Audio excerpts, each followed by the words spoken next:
महाशिवरात्रीनिमित्त भीमाशंकर ज्योतिर्लिंग येथे शासकीय पूजा जिल्हाधिकारी जितेंद्र डुडी यांच्या हस्ते संपन्न।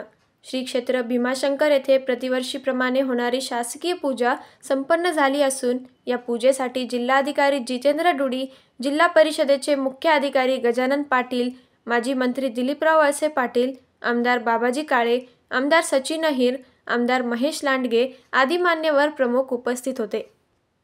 प्रार्थना केली। शिवमताईंनी जे आरोप केले त्याकडे कसं पाहता? काय दुर्दैव आहे की ज्यावेळी आपल्याला एवढं काय मिळाल्यानंतर अशा प्रकारे आरोप प्रतिआरोप नेतृत्वावरती करणं हे मला असं वाटते संयुक्त नाहीये आणि त्याचा निश्चितपणे कदाचित त्यांच्या मनाला पश्चाताप होईल अशी मी अपेक्षा व्यक्त करतो। कारण एका उच्चस्तरीय पदावरती असणाऱ्या एका व्यक्तिमत्वाने ज्या लोकांनी आपल्याला घडवलंय, ज्यांच्यामुळे आपण तिकडे आहोत, याची जर जाणीव ठेवून जर काम करणार असतील तर मला असं वाटते राजकीय विश्लेषण म्हणून किंवा राजकीयातला एक कार्यकर्ता आणि समाजामध्ये काम करणारा कार्यकर्ता अशा तऱ्हेने बघताना म्हणजे दुर्दैव वाटते त्यांच्याबद्दल। अजून काहीच म्हणता प्रथम महाशिवरात्रीच्या सर्व राज्यातल्या आणि देशातल्या भाविकांना मनापासून शुभेच्छा।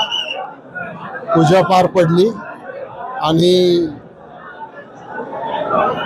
एकच संकल्प केलेला आहे, हे जे भीमाशंकर परिसर विकास आराखड्याचं जे काम आहे, हे काम लवकरात लवकर आमच्या हातून आणि सरकारच्या माध्यमातून पूर्ण व्हावं अशा प्रकारची प्रार्थना श्री क्षेत्र भीमाशंकराकडे केलेली आहे। आजही खरंतर या भीमाशंकर परिसरात पाण्याचा प्रश्न आजही होतो, निर्माण होतो, परंतु पाण्याचा प्रश्न आजही सुटलेला नाही।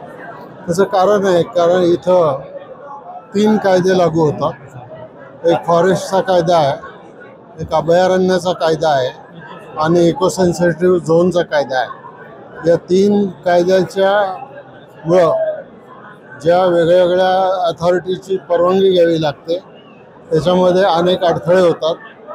म्हणून सगळ्या योजना आखलेल्या असताना सुद्धा त्या पूर्ण करायला वेळ लागतो।